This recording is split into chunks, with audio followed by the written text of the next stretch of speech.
Estás escuchando Milenio 3 por Aluca Nanica. Buenas madrugadas, 3 minutos, esto ya es Milenio 3, estamos aquí todo el equipo dispuestos a plantearos un sinfín de historias apasionantes. Milenio 3. Todo el equipo, como digo, Carmen Porter, Katia Rocha, Carlos Barroso, que os habla Iker Jiménez y nuestros compañeros que han estado trabajando toda la noche, don Javier Rodríguez y don Antonio Bravo, a los mandos de la nave que va hacia el espacio con música tan maravillosa como la de nuestros amigos Lázaro y Corredera. Homo Digitalis. Viene Carmen Porter casi resoplando con una botella de agua, con 2 botellas de agua. Magnífica música de estos amigos. Estamos presentando un montón de nuevos sonidos que quizás muchos jóvenes no... Hablo de jóvenes ya, Carmen, como si fuera algo del pasado, que muchos jóvenes quizás no han oído, músicas que tienen que ver con el misterio, de gente afín. Estos son 2 buenos amigos, como Francisco Rico y mucha gente que, han preparado sintonías y cosas y han colaborado con este programa. Y por cierto, que a ver si el maestro Antonio Bravo algún día nos hace alguna para Milenio 3. Que sabemos de su buen hacer en el mundo de la música avanzada, vamos a llamarlo así. Nosotros nos gusta aliarnos con este espíritu. Carmen, un montón de cosas para hoy, ¿verdad? Buenas madrugadas, Iker. Pues todavía me pillas con el aliento, que vengo corriendo trayendo aquí el agua. Pues sí, muchas cosas para esta madrugada, Iker.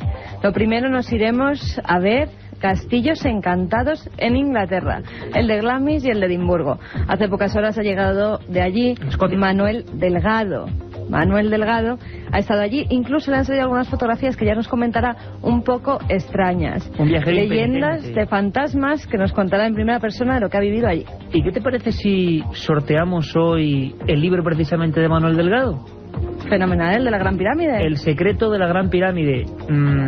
Archivo del Misterio, Editorial Edad. No es que lo diga yo, pero creo que el mejor libro en castellano sobre el mayor enigma construido en el planeta Tierra. La Gran Pirámide, Manuel Delgado. Y muchas más cosas para esta hora que os propone la cadena SER. ¿Dónde si no? Lo digo siempre, Carmen. Una leyenda urbana que nos va a poner los pelos de punta. Y además que sí. Katia Rocha cada vez las hace más truculentas, más tenebrosas. En este caso, el niño crucificado. Basado en una historia real, historia real, el niño de la guardia. Hay historias que luego se fueron ramificando hacia lugares del Alto y Bajo Ebro. Nos lo ha traído Katia Rocha, impresionante. Y de verdad, Carmen, muy al hilo del tema tan truculento, tan terrible, que hoy con documentos hemos tratado en nuestra primera media hora, de 10:30 a 11, los sacamantecas. Más cosas, Carmen, y cosas distintas. Nacho Ares y su historia perdida. También otro libro que recomendamos desde aquí, La historia perdida de Nacho Ares. En este caso me parece que nos trae a un personaje excepcional, ¿verdad, Iker? Por supuesto, Leonardo da Vinci y su relación con Jesús de Nazaret. Ahí es nada. Y aparte del informativo, la biblioteca, Carmen, un montón más de cosas. ¿Llamadas? ¿Es posible? Vamos a abrir los micrófonos de Milenio 3. Un teléfono gratuito al además que podéis llamar todos los que queráis. 900-100-800. Y como siempre, nuestro mail, milenio3 con número @cadenaser.com. Milenio3 @cadenaser.com. 900-100-800, pero quiero pediros, Iker Jiménez os quiere pedir, amigos, un favor. No llaméis, no podemos recoger llamadas, es una cuestión de logística, hasta que acabe el informativo, más o menos hasta -20. De verdad, os lo pedimos porque si no va a ser completamente imposible. Estamos aquí en penumbra, en el estudio 1, todos los compañeros, don Antonio Bravo a los mandos técnicos. Debería tener Antonio 4 brazos para intentar hacer que las llamadas entraran desde allá y es imposible.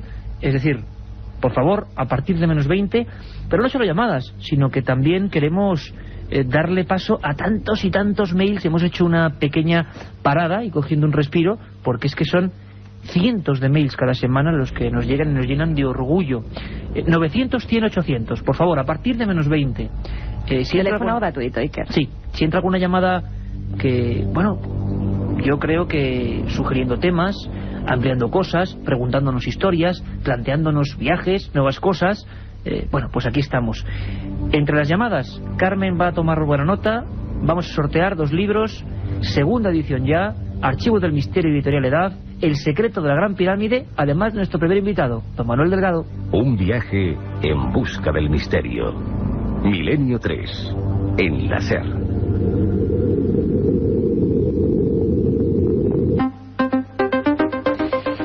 Carmen, Manuel Delgado compañero de este programa, viajero impenitente, que se ha marchado por las tierras umbrías del Reino Unido en busca de los castillos fantasmas. Y que ahora se mantiene despierto para contarnos lo que ha vivido en ese magnífico viaje. Ha estado una semana nada más y nada menos que por Escocia visitando esos castillos. Y yo creo que tiene muchísimas cosas que contarnos. También ha visitado el lago Ness. Qué envidia, Iker. Qué envidia, pues lo hacemos con los micros de la SER, hombre.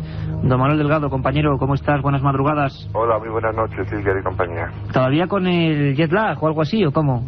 Pues casi. Hace prácticamente 24 horas que he aterrizado de una semana fantástica, como habéis contado, recorriendo pues tierras milenarias, ¿no? Tanto de Escocia como de Inglaterra, ¿no? Y la verdad es que tengo muchas cosas que contaros, porque simplemente hoy, en el momento de estar organizando un poquito las fotos, pues fíjate qué lugares más enigmáticos, ¿no? Cuando empezamos a hablar del lago Ness, de los castillos encantados, de la llanura de Salisbury, donde se encuentra pues las construcciones megalíticas de Stonehenge, de Avebury. También hemos estado en la antigua Avalon, allí en Glastonbury, y sobre todo Londres, una ciudad magnífica por los museos y por tantos recuerdos de tierras de donde ha cogido muchísimos restos arqueológicos. Fíjate lo que hay allí en el British Museum. En fin, Iker, uno de nuestros lugares predilectos, Manolo, el British Museum. Yo tuve la oportunidad, solo he estado una vez allí, hay que decirlo, en el año 98 fue, Carmen, ¿no? Sí. A finales del 98. Bueno, nos quedamos francamente alucinados. Si quieres, Manolo, como hablaremos muchas más ocasiones, por supuesto, nos centramos en una cosa que es que además mucha gente, Milenio3 con número Milenio3 con número @cadenaser.com. Como siempre lo digo yo, es normal que te equivoques. A estas horas ya. Además está ya abierto esa vía de unión con nosotros, con Milenio3. De nuevo, gracias a todos, 891.000 oyentes. Oíamos al maestro Manolo Molés. La franja de los domingos está siendo espectacular y aquí estamos para proponeros lo mejor con todo nuestro esfuerzo. Vías abiertas, teléfono 900-100-800 a partir de -20. Ahora ya Milenio3 con número @cadenaser.com. Todos, por supuesto, entráis en el sorteo que al final le dará los nombres Carmen Porter del libro. Manolo, y mucha gente nos preguntaba: castillos de Escocia, mito, realidad, historias de espectros, turismo o fenómenos paranormales, maestro. Pues fíjate que es una ruta turística, ¿no? O sea, ya prácticamente todas las agencias que parten allí de Edimburgo para hacer excursiones a los alrededores de esta ciudad, pues incluyen una visita a los castillos encantados, es decir, a los castillos con fantasma, donde existen leyendas o tradiciones de que ha habido pues estos espectros que en algunas ocasiones, por supuesto muy numerosas, se aparecen a los turistas que visitamos aquellas zonas. Y bueno, eso en un principio pues queda un poco anecdótico, ¿no? Queda como bueno, ¿cómo van a vender esto, no? Y la verdad es que te apuntas a este tipo de visitas pues con el ánimo un poquito alegre y diciendo, bueno, pues no sé, estamos en la tierra del whisky, ¿no? Estamos en una tierra un poco especial, ¿no? Y bueno, y siempre pues está esta parte alegre. Lo que pasa es que, como antes decía Carmen, pues las evidencias que hemos obtenido de una forma casual, porque yo creo que este tipo de cosas nunca se planean, pues la verdad es que nos están diciendo que ahí ocurren cosas raras. En Milenio3, Manuel, y tú lo sabes bien, pasamos rápidamente, y sobre todo en este cóctel de esta segunda hora, de 3 a 4, pues de un momento amable, de un momento, bueno, de esparcimiento, de repente el miedo más profundo, y eso a veces nos lo achacan, yo no sé si de buena o mala manera, nuestros oyentes. Pero Manolo, poniéndonos ya serios, ¿cuál es el lugar que a ti de esos castillos más te ha impresionado? ¿Dónde es donde más has sentido el misterio, si es que lo has sentido?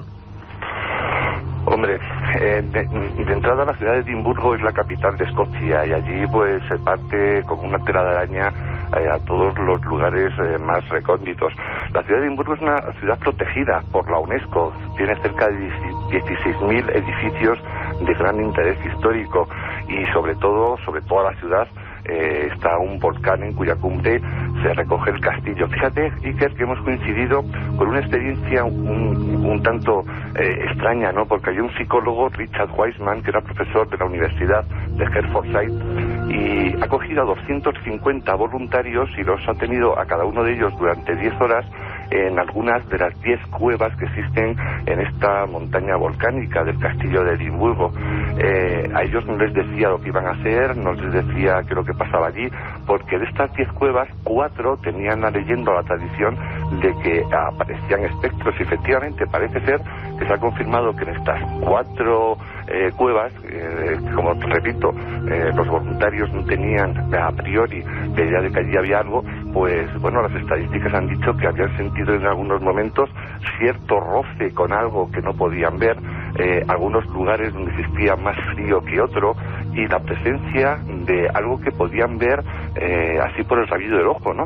Unas siluetas, una especie de sombras que aparecían, que desaparecían, y cuando fijabas la vista pues no había absolutamente nada.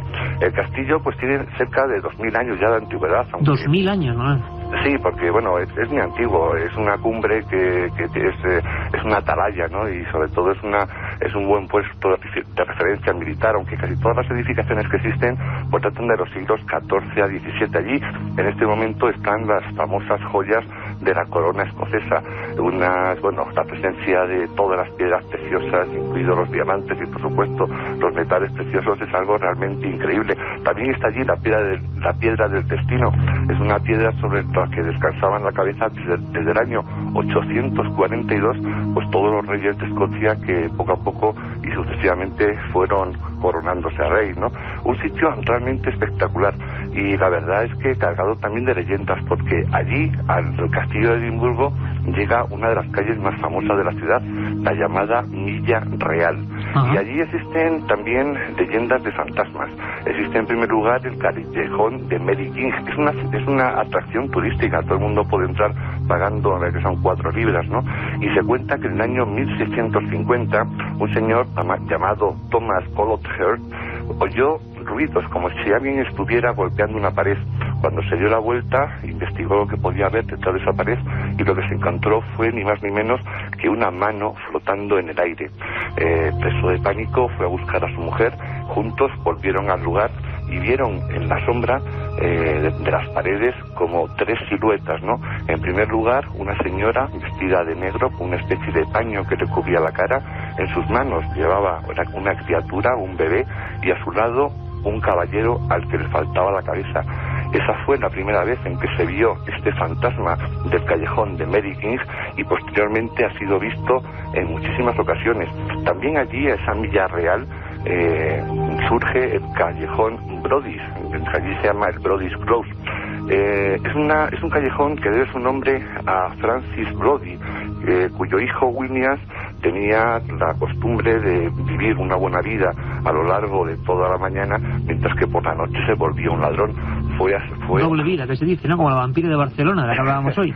Exactamente, fue ajusticiado en el año 1788, y fue el que, la historia que aprovechó posteriormente a Robert Louis Stevenson para escribir el famoso Dr. Jekyll y Mr. Hyde. Caramba. La verdad es que... me hablabas sobre todo de visiones, Manolo, perdona que te interrumpa, pero que eran muy parecidas. Hicimos un programa la semana pasada, seres bastante espectrales, con togas negras, encapuchados, que se ven en otras partes del mundo también, ¿no? Es curioso. Sí, pero todos tienen como... Aquí en Escocia tienen como algo que... cuando empiezas a leer, porque existe una documentación muy grande, ¿no? Es una bibliografía muy amplia la que habla de todos estos seres, y todos tienen como premisa común, primero, que hacen muchísimo ruido, tanto al desplazarse de un sitio a otro, como su propia presencia, en el momento de incluso escuchar ruidos por la noche, gritos, en fin, todo lo que rodea este tipo de apariciones. Y también cuando son vistos, por supuesto que son figuras. Algunas fotografías han corrido por ahí y son muy famosas. Seguro que a todos nuestros oyentes en este momento tienen en el recuerdo las famosas fotos publicadas, y lo que pasa es que tienen una apariencia transparente, ¿no? Y eso, por supuesto, es algo que hoy se puede conseguir con esos artilugios científicos de proyecciones, etcétera, pero que claro, con leyendas de este tipo que vienen casi siempre del siglo XVI, XVII y XVIII, pues la verdad es que allí tiene que ocurrir algo forzosamente para que se haya creado este tipo de mito, ¿no?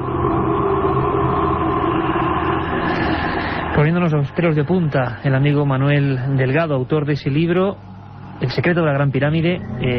Intentamos deciros que a partir de menos 20 llamáis, es imposible, están todas las líneas telefónicas, Manuel, absolutamente echando humo, y Carmen Portero intentando tomar número de vuestras llamadas. Se ha desbordado esto por completo. Yo creo que el tema da para muchísimo más, pero antes de despedirnos y dejarlo para hacer un programa especial, Manolo, ¿qué ha pasado con esas imágenes, con esas fotografías? ¿Cuál es tu sensación? ¿Cuál ha sido la sorpresa? ¿Qué puedes decirnos? Porque además tú controlas bastante el asunto del análisis informático por ordenador.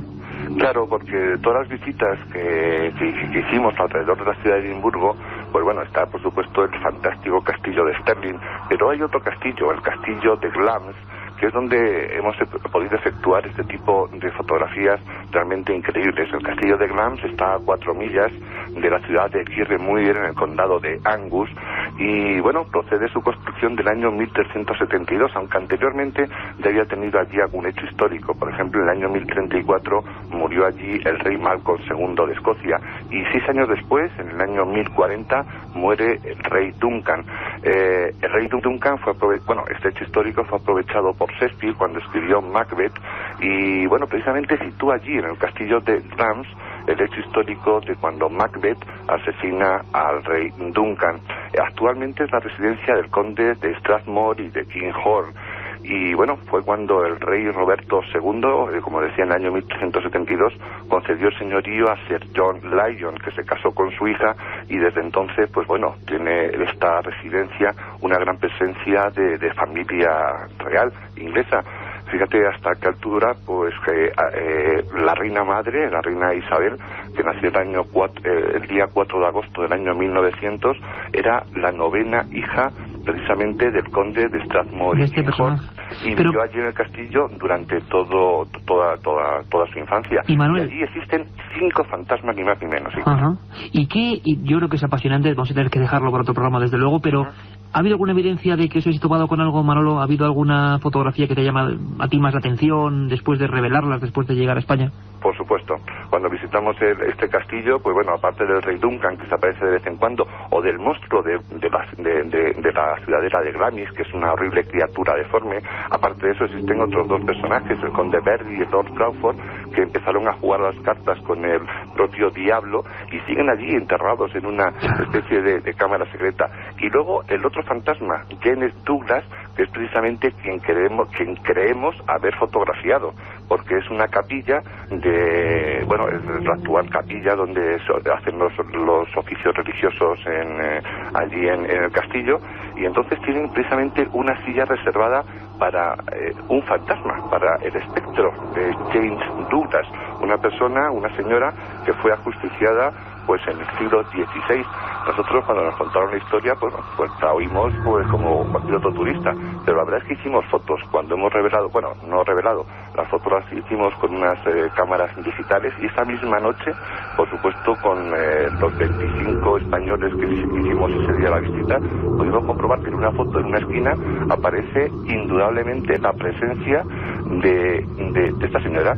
Se aprecian los ojos, se aprecia la nariz, se aprecia la boca en una mueca desgarradora, como si fuera absolutamente un grito. Y precisamente hoy que hemos venido, ayer que volvimos aquí a Madrid, esta mañana está hablando con Enrique de Vicente para poner la foto a disposición de algunos especialistas para intentar, pues bueno, sacar, averiguar qué es lo que hemos sacado, qué es lo que nos hemos traído de Escocia y qué es lo que aparece en esta foto digital, que por supuesto, no sé, la haremos circular. La comentaremos, por supuesto, la comentaremos. Manolo, apasionante, da para mucho más. Un mundo, Escocia, donde los vivos y los muertos, los espectros y los hombres de carne y hueso conviven. Hablaremos mucho más de ello. Descansa, compañero, sortearemos tu libro, un abrazo muy fuerte, y haremos un programa exprofeso sobre ese viaje magnífico a Escocia. Un abrazo muy fuerte. Hasta otra.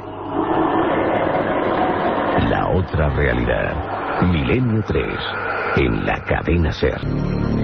Un programa siempre cambiante, el que os ofrece de 3 a 4, de 10:30 a 11 la primera edición, ya lo sabéis, Milenio 3. Están ya ardiendo los teléfonos 900-100-800, milenio3@cadenaser.com. Vamos a ver si Carmen puede regresar para hacer algunas de las secciones habituales en ella. De momento os dejamos con una historia apasionante que engloba y entronca con esa leyenda del Sacamantecas, esa realidad que hemos comentado de 10:30 a 11, esos casos tremendos. Es la historia de un niño crucificado. una historia que contaban los cristianos en contra de los judíos en el siglo XIII. Por supuesto, dejo claro, no tiene nada que ver esta historia, aquí no somos racistas, ni vamos en contra de nadie, ni de nada, ni somos nada, todo lo contrario, porque luego hay gente que se molesta. Pero esto que se contaba en la primera época cristiana de Zaragoza, acusaban a los judíos de haber crucificado a un niño, y así nos lo cuenta Katia Rocha. En el año 1250, en Zaragoza, los judíos reunidos en su aljama acordaron que cualquiera de ellos que entregase a un niño cristiano para renovar con él la pasión de nuestro Señor quedaría libre de todo impuesto y tributo, de lo que en esta época tenían establecidos entre ellos. Un judío mezquino y ambicioso, llamado Mosé Albayucete, atrapó a un niño de 7 años de nombre Dominguito, hijo de Sancho del Val, notario público, y de Isabel, su esposa, y fuertemente atado con una soga, lo llevó a la aljama, reclamando sus derechos por la entrega para el sacrificio, y así lo recibió. Los judíos se reunieron para celebrar su macabra liturgia, y clavaron al niño vivo en una pared que tenía pintado una cruz, con los brazos extendidos, clavando sus manos con 2 clavos y atravesando sus pies con un tercer clavo. Después le clavaron una lanza en el costado, dando así por terminada la parodia de la escena del Calvario. Una vez muerto el niño, le cortaron la cabeza y las manos y las tiraron a un pozo. El cuerpo lo enterraron en una de las orillas del Ebro. Este niño era infante del coro de la Catedral del Aseo, así que no tardaron en echarle en falta. Una noche unos guardas observaron que de un lugar de la orilla del río Ebro salía una luz resplandeciente. Avisaron a las autoridades y acudieron clérigos y ciudadanos. Cavaron y hallaron el cuerpo de un niño sin cabeza ni manos, pero con los pies atravesados por un clavo, envuelto en una sábana. Se comprobó enseguida que era el cuerpo del desaparecido, porque el niño había nacido con la señal de la cruz en la zona derecha de la espalda. Al ser encontrado de modo tan prodigioso, el clero y el pueblo acordaron llevarlo en procesión a la iglesia de San Gil. Pasados algunos días fue llevado en solemne procesión a la iglesia del Aseo. Días después se supo que del pozo de una casa de la calle del Limón, hoy calle de Santo Dominguito del Val, salía un resplandor extraño. Cuando se investigó el suceso, se encontraron las manos con signos de la crucifixión y la cabeza del niño mártir. Estas sagradas reliquias se pusieron con el cuerpo en una urna con la siguiente inscripción: Hic infans lacet pro Christi nomini martir, Beatus Dominicus de Val. La iglesia le declaró santo mártir y se celebra su fiesta el día 31 de agosto. Un viaje en busca del misterio. Milenio 3, en la SER. Magnífico Cicerone, Mike Oldfield, es duro decirlo, no esperábamos esta respuesta. Todas las líneas telefónicas absolutamente colapsadas en la cadena SER, 900, 100, 800. No sabemos si van a poder entrar más llamadas. Karen Porter va a decir lo imposible para estar con vosotros. Os prometo una cosa. Lo malo es que hasta ahora no me puedo bilocar y que no puedes hacer como la monja de Ágreda. No puedes hacer como esa magnífica Sor María Jesús de Ágreda.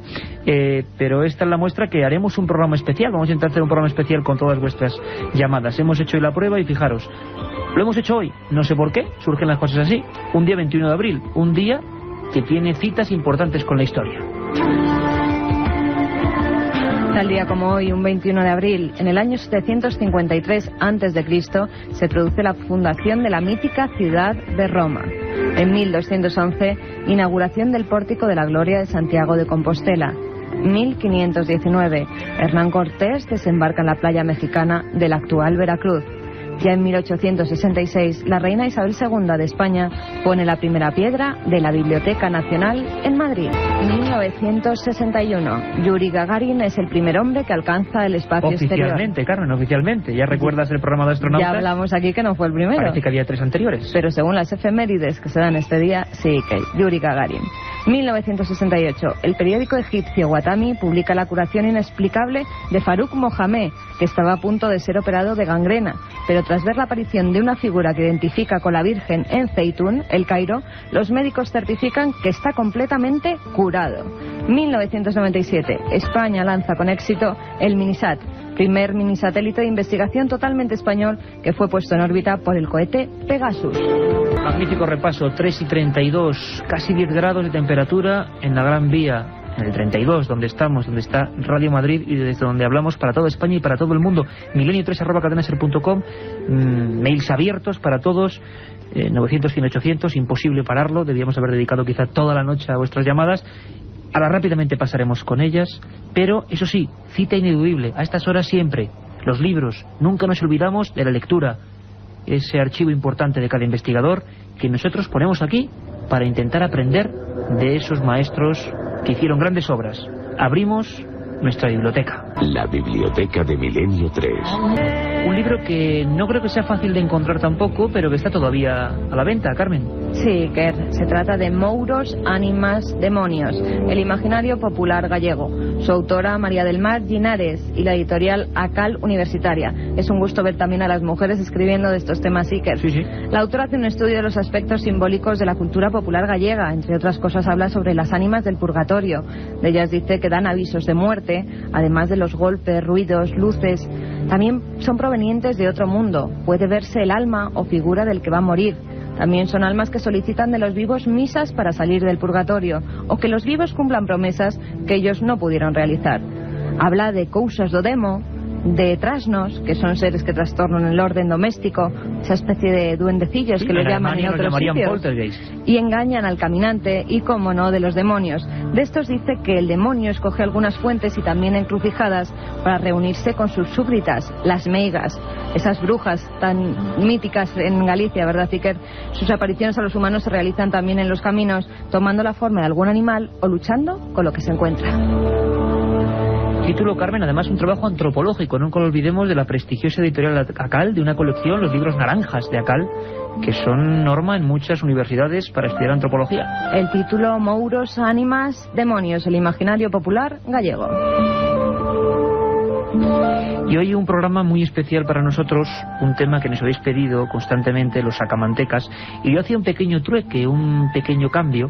Hablábamos y empezábamos con los cordeles, pliegos de cordel, cantares de ciegos.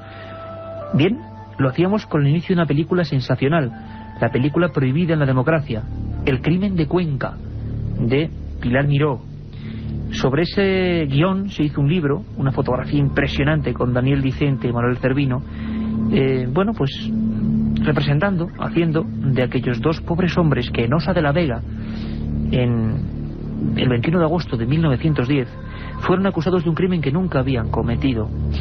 Es la historia, vamos a dedicarle, fijaros, un programa entero a esta historia.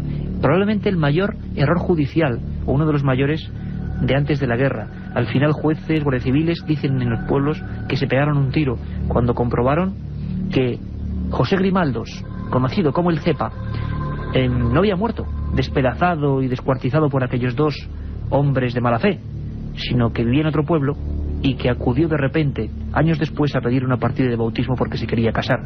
Fue cuando se dio cuenta la autoridad que habían torturado, masacrado, arrancado las uñas, los dientes a dos personas que no tenían culpa. Esta es la historia del crimen de Cuenca, una película prohibida, y un libro, el de Lola Salvador Maldonado, escrito en aquel mismo año, en 1980, que tuvo 13 ediciones ni más ni menos, y que publicó Argos Vergara. Un libro que nos sirve para una historia con la que ya empezábamos, ese ciego cantando: hijos que tengáis parientes, parientes que tengáis suegras, vaya crimen más feo en la provincia de Cuenca. Dos recomendaciones, una muy antigua, El crimen de Cuenca, una moderna, Mouros, Ánimas, Demonios. Y ahora, para dejar paso a muchos minutos de vuestras llamadas, adelantamos todo lo que tenemos y nos vamos, Carmen, si te parece, con un informativo repleto de actualidad. Y el conductor de la nave, don Antonio Bravo, que nos pone ya esta sintonía, que significa que llegan las noticias, noticias que nadie os cuenta, noticias de otra realidad, noticias que habitualmente ocupan un pequeño espacio en los periódicos. Por cierto, que a través de EFE y Europa Press acaban de llegarnos, bueno, pues datos de nuevas caras en Belmez.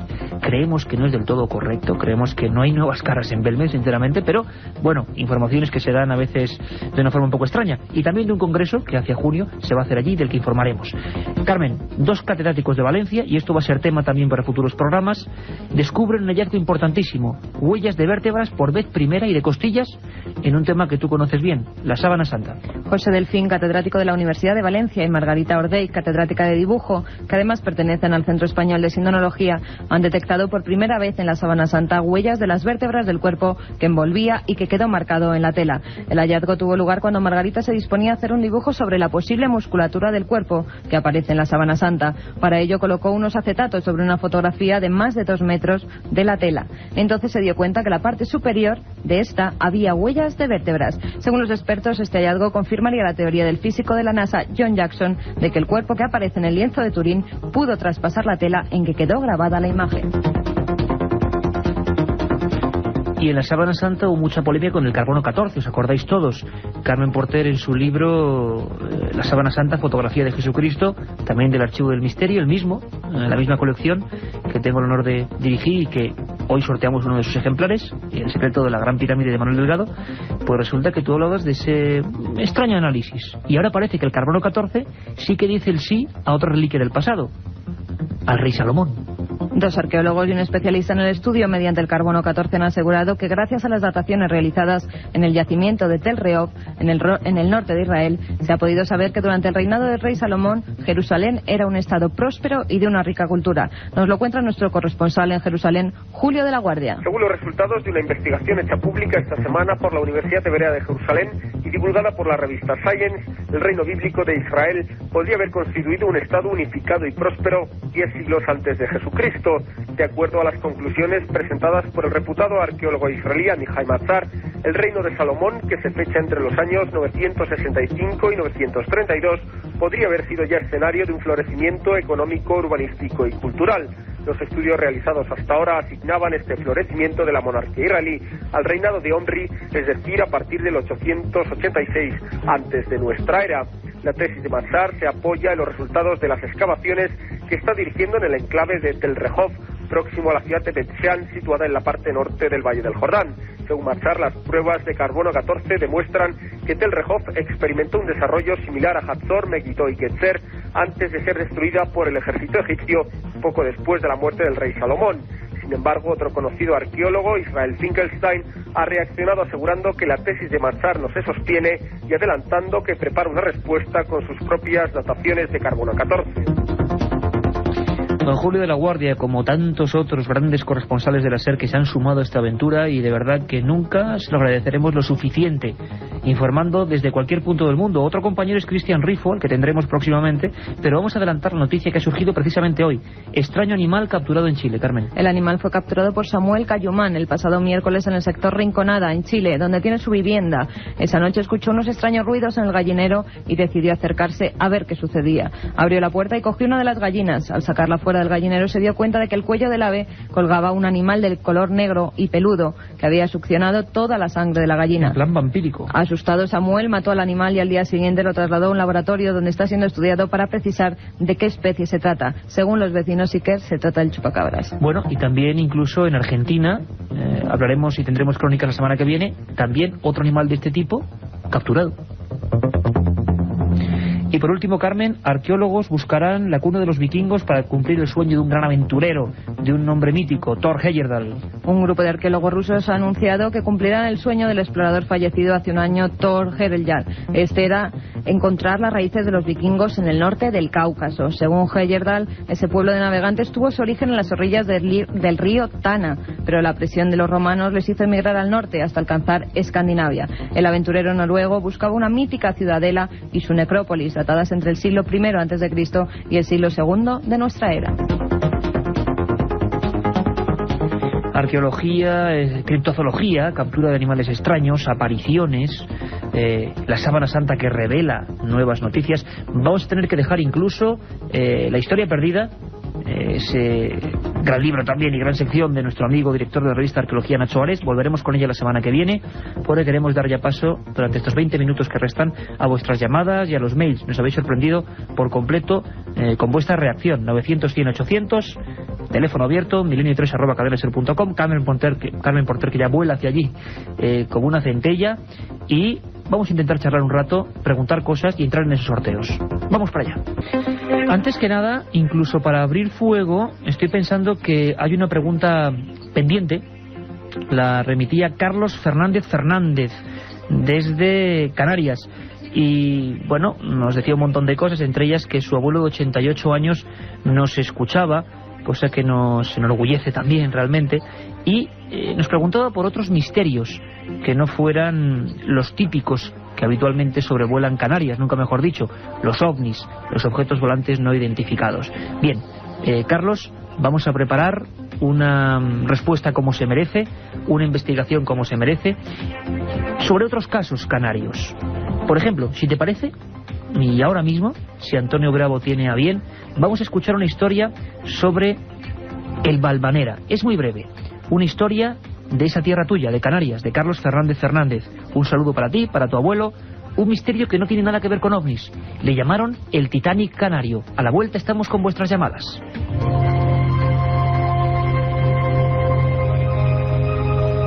El viejo barco Valvanera, de la línea Pinillos Izquierdo, llegó al puerto de la Cruz un 16 de julio de 1919. En su interior se hacinaban 1.600 pasajeros. La mayoría eran canarios, dispuestos a zarpar rumbo a Cuba. 37 de ellos murieron en los primeros días del trayecto, a consecuencia de las condiciones higiénicas y sobre todo por la proliferación del virus de la gripe, extendido entre los viajeros de tercera clase. Según comentó la prensa, algunos cadáveres fueron arrojados por la borda antes de las paradas de Cádiz y Barcelona. 100 enfermos más fueron ingresados en un sanatorio. Uno de ellos, Juan Parrilla, volvió de su estado de fiebres el 20 de septiembre, justo a la misma hora en la que se conocía en España la trágica noticia. El vapor Valvanera había desaparecido.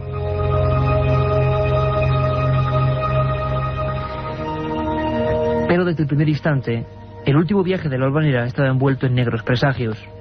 La rotura de un ancla, en brusca maniobra saliendo del puerto de Santa Cruz de la Palma, fue considerado mal augurio por parte de los marineros. Ese mismo día y no otro, Ramón Martín Cordero enviaba desde la cubierta una misiva a su esposa, Mercedes Polanco Cano, y en ella le comentaba su intuición de muerte cercana. Entre las decenas de personas que cancelaron su pasaje en el último minuto, se encontraba la familia de la niña de 5 años, Ana Pérez Zumalve, quien lloraba desconsolada en el muelle asegurando que ella jamás montaría en aquel barco, que aquel barco lo tripulaba el diablo. El 19 de septiembre, el cazasubmarinos US-203 de la Marina Americana fue enviado a la zona para inspeccionar. No se encontraron cadáveres, ni indicios de que nadie intentase salvarse arrojándose por la borda al agua. No había absolutamente nada, solo un barco, un esqueleto vacío. Al final de la ensenada aparecía el herrumbroso Valvanera, plácidamente alojado en las arenas del desierto del fondo de los mares. Solamente una cabeza de varón, seccionada, sin cuerpo, fue vista, como si fuera centinela flotante de aquel cementerio submarino. Sin embargo, una pregunta desde entonces jamás ha sido respondida. ¿Dónde ha venido a parar 1.600 pasajeros?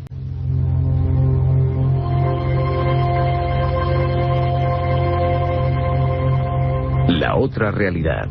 Fenómenos extraños. Misterios sin resolver. Milenio 3. En la SER.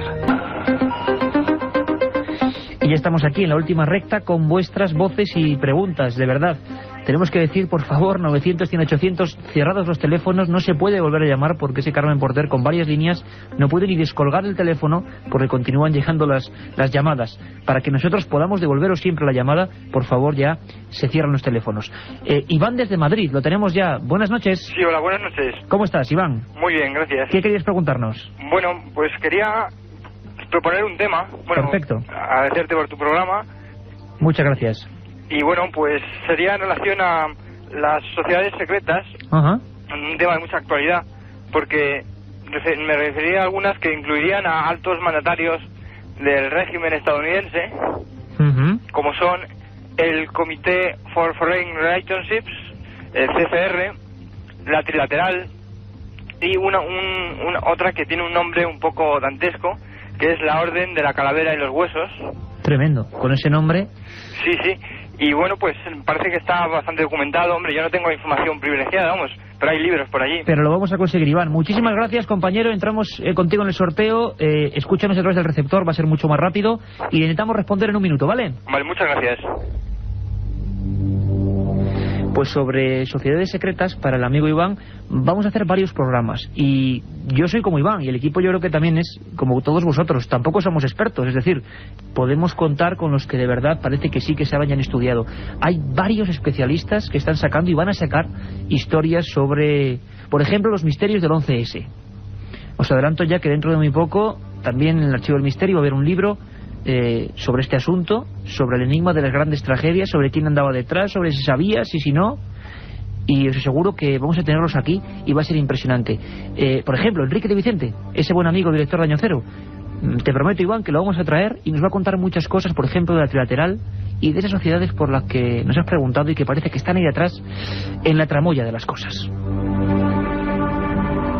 Tenemos ya a Trini desde Almería. De Almería hablamos hace bien poco en Milenio 3. Trini, buenas madrugadas. Hola, buenas noches. ¿Qué tal? Felicidades por vuestro programa. Pues muchísimas gracias.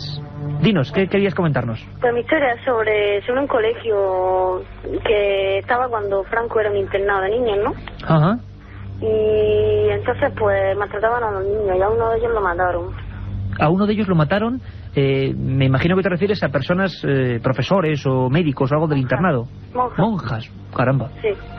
Entonces enterraron al niño y bueno, ahora edificaron un colegio encima y en el colegio pues se escuchan cosas raras, ¿sabes? ¿Y a qué te refieres, Trini, con cosas raras? ¿Voces o golpes? El director tiene 2 cintas de psicofonía grabadas bajo llave y no las quiere enseñar a nadie pues para no escandalizar a la gente, ¿sabes? Tremendo. Y bueno, de momento, Trini, te agradecemos un montón. Siempre decimos que vosotros os consideramos de verdad corresponsables de este programa y que cualquier noticia que podéis darnos o podéis investigar nos interesa. Y podríamos decir, ¿es Almería capital o es algún pueblo? No, es Almería capital. Es en Almería capital. Sí, sí. Bueno, pues yo te pediría que desde luego, no sé, si quieres darnos algún dato más, quizá... Sí, tengo varias cosas que contar. Ajá. La vida. Entonces, pues, por ejemplo, hoy una amiga y yo hemos estado a ver, investigar, desde fuera hemos llevado unos prismáticos, porque según dicen los vecinos que se ven siempre encenderse luces y apagar, y allí no vive nadie. Ajá. Entonces hemos mirado y entre unas ventanas sobre una rendija con una luz abierta, a esa hora, ¿sabes? ¿Y? Y no creo que se la hayan dejado abierta, o sea, está abierta ahí. Caramba. ¿Y tú has llegado a presenciar esas voces, esas cosas, Trini, personalmente? No, porque no hemos podido saltar la valla, ¿sabes? Bueno, pues lo que te decimos, y aparte de enviarte un abrazo, es que de verdad os metáis ahí a fondo, intentéis primero acceder, si es posible, a esas psicofonías, y cuando tengas cualquier cosa, no dudes en llamarnos o escribirnos, que te daremos paso para que nos sigas contando esa historia que estoy seguro que ha puesto los pelos de punta a un montón de gente. Trini, gracias. La otra realidad. Fenómenos extraños. Misterios sin resolver. Milenio 3. En la SER. Os pedimos disculpas porque tenemos que ir bastante rápido. No esperábamos a estas horas de la madrugada esta repercusión, esta respuesta en todos vosotros, y os lo agradecemos. Javi de Granada, buenas madrugadas. Hola, buenas noches, Iker. Te escuchamos un poquito ahí como con interferencias. Cuéntanos. Mira, era para preguntarte porque hace mucho tiempo, ¿no? Estaba durmiendo y vi una silueta así como de un hombre con una espada, y siempre que hablo del tema es que me asusto y todo, ¿eh? ¿Un hombre con una espada? Sí, como una cimitarra. ¿Pero te refieres dentro de tu habitación? Sí, y un día te escuché a ti hablar. ¿De apariciones de ese tipo? Sí, y luego pues al año siguiente, bueno, yo se lo conté a mis padres y luego a los 2 años pues mi hermano le pasó lo mismo. Y, ¿en la misma habitación tu hermano vio lo mismo? Sí, a los 2 años. Y luego mi padre pues nos contó que él al comprar la casa pues vio lo mismo una noche. Caramba. Javi, apasionante, te intento responder en un minuto, ¿vale? Vale, muchas gracias. A ti. Pues esos casos que pues le ponen una carne de gallina. Y yo te puedo decir una cosa, Javi. Estoy seguro que hay mucha gente que cuando le comentas esto o lo dices esbozan una sonrisa. Yo te creo. No sé si te puede valer de algo o no, pero yo creo en tu testimonio, porque precisamente yo me he encontrado decenas de casos parecidos. ¿Qué recomendarte? Primero, que nadie sabe qué es, eso seguro. Segundo, que podría tener una explicación natural. Tercero, que no te va a hacer ningún daño, eso no tengas el menor temor.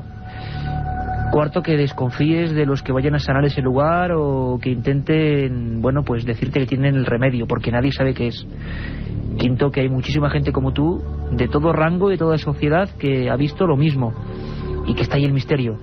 Lo más importante de todos estos puntos, Javi de Granada, no te sugestiones, no pienses casi en ello. Son cosas que pasan en determinados lugares y que estoy seguro que no te van a crear mayor problema. Un viaje en busca del misterio. Milenio 3, en la SER.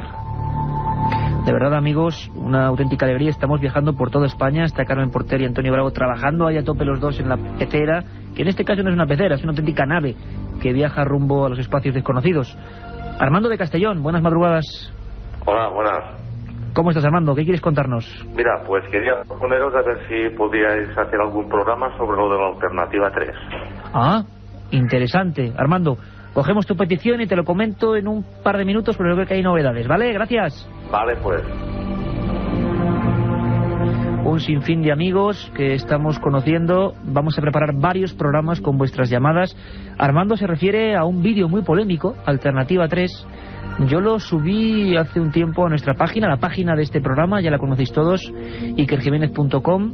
Creo que también milenio3.net puedes acceder a la misma página. Es nuestra página, la que hemos hecho y la que seguimos manteniendo con todos los programas de Milenio 3. Yo tuve parte de ese vídeo, soy bastante escéptico. Se hablaba de la historia de unos científicos raptados y que sabían secretos más allá de lo políticamente correcto y que se referían a Marte. También se habló de un viejo amigo, yo he tenido la fortuna de trabajar con él, Fernando Jiménez del Oso, muchos años, que, bueno, decía en televisión española que ese vídeo le costó muy caro, decían otras personas, no él, por supuesto. Bueno, hablaremos de ese tipo de historias, casi en la conspiranoia. Lo haremos con Santi Camacho, el que más sabe de eso. Alternativa 3, prometido, Armando. La otra realidad.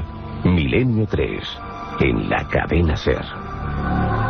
Y vamos a una ciudad magnífica y querida por todos nosotros, de lo más bonito de Europa, sin duda alguna, de Donosti, San Sebastián. Neftalí, buenas noches. Buenas noches. ¿Cómo estás? Pues bien, mira, salgo de trabajar. Bueno, pues ¿qué nos quieres comentar, compañero? Bueno, pues quería comentaros sobre... Bueno, en estas fechas se ha comentado mucho sobre la figura de Jesucristo, la Sagrada Santa. Claro.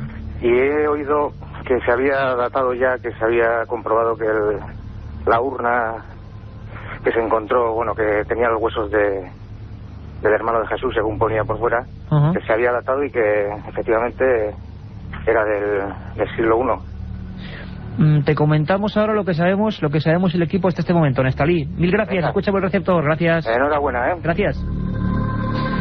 Bueno, lo que sabemos no es tan concreto. Sí que los primeros análisis de esa urna a la que dedicamos un programa con Nacho Ares, director de la revista Arqueología y autor de esa sección que tanto os gusta, La Historia Perdida, resulta que, bueno, parece ser que sí, que podía ser más o menos del 73 o del 36, había ahí unas dudas. No está claro. Falta un análisis en Toronto, en Canadá. Lo que está claro de verdad es, y esto es tremendo y no lo comentamos en su día, es que la urna en su primer traslado, parece mentira, va y se rompe. La parte frontal donde venía la inscripción se rompió. Así de claro, así de sencillo. Seguiremos informando, Nestalí, desde Donosti.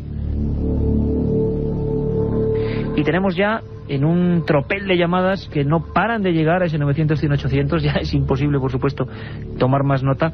Jesús de Barcelona. Buenas noches, Ike. Buenas noches, compañero. Es que hablo contigo, ¿eh? Perfecto. Bueno, quería saber dos cosas rápidas, ¿eh? Primero, si vas a estar el día de San Jordi aquí en Barcelona firmando algunos de tus libros. Y luego la segunda, pues, si habías podido dedicar un programa a caso Roswell. Y a caso la Área 51, que creo que... Área 51. Sí, creo que está relacionado con el caso Roswell. Perfecto, compañero, te contestamos ahora mismo. Muy amable. Gracias. Gracias a ti, Jesús. No podré estar en San Jordi, por varias cuestiones familiares y personales me es imposible desplazarme a esa bendita fiesta de los libros. Habrá más años y habrá muchas ciudades y ojalá podamos sacar el programa a la calle, os lo prometo. Área 51, pues muy pronto. Sabéis que hace poco Javier Sierra estuvo aquí con Roswell y hablamos con los testigos, los auténticos testigos del misterio. Bueno, pues Área 51, por supuesto que sí, y muy pronto, compañero. Y nos vamos a un lugar absolutamente privilegiado. Ojalá estemos pronto. Tenemos muchos amigos allí en Canarias. Carmen, buenas madrugadas. Carlos, perdón, buenas madrugadas, he confundido yo el nombre. ¿Carlos? Carlos, sí. ¿Cómo estás? Buenas madrugadas. Estoy bien, Iker. ¿Qué quieres comentarnos, compañero? Pues yo cuando tenía 10 años tuve una aparición mariana. Ajá. A raíz de un accidente de coche. ¿De un accidente de coche? Sí. ¿Pero en el mismo momento del accidente te refieres? En el mismo accidente me dio una vuelta el coche de campana. Yo no lo vi porque mi madre estaba asomada y para cruzar la carretera, ¿no? Y yo tenía dinero en la mano y mi madre me mandó a cruzar y yo sé que vino un coche y me levantó, dice mi madre, a metros. Y caí y me vino como una luz y me dijo una señora, levante. ¿Una señora? Una señora. Tú viste una señora pero que igual no era física, sino viste una imagen o algo. Porque tenía pocos años y no sabía de qué era. Tremendo. Y cuando estaba de pie, me oriné encima, ¿no?, del impacto. Y no tenía ni un rasguño, ni un morado, no tenía nada en el cuerpo. Carlos, realmente impactante. No tenemos tiempo para nada más, compañero, pero te aseguro que vamos a tocar temas como ese, las visiones en estados alterados de conciencia, en umbrales entre la vida y la muerte. Lo vamos a hacer con médicos, lo vamos a hacer con todos los documentos, como aquí tenemos por costumbre. Gracias desde Canarias, compañero. Magnífica y fuerte tu experiencia, Carmen, increíble. No da tiempo para más, los teléfonos reventaban. Haremos un programa especial solo con llamadas, lo prometemos. Voy a dar los ganadores. Rápidamente. Antonio Santiago Díaz tiene un ejemplar de ese magnífico libro, y también Josep, que nos llamaba desde Melilla. Pues los dos, ese libro, os dejamos ahora con los servicios informativos de la SER y con el maestro Roberto Sánchez, no os lo perdáis.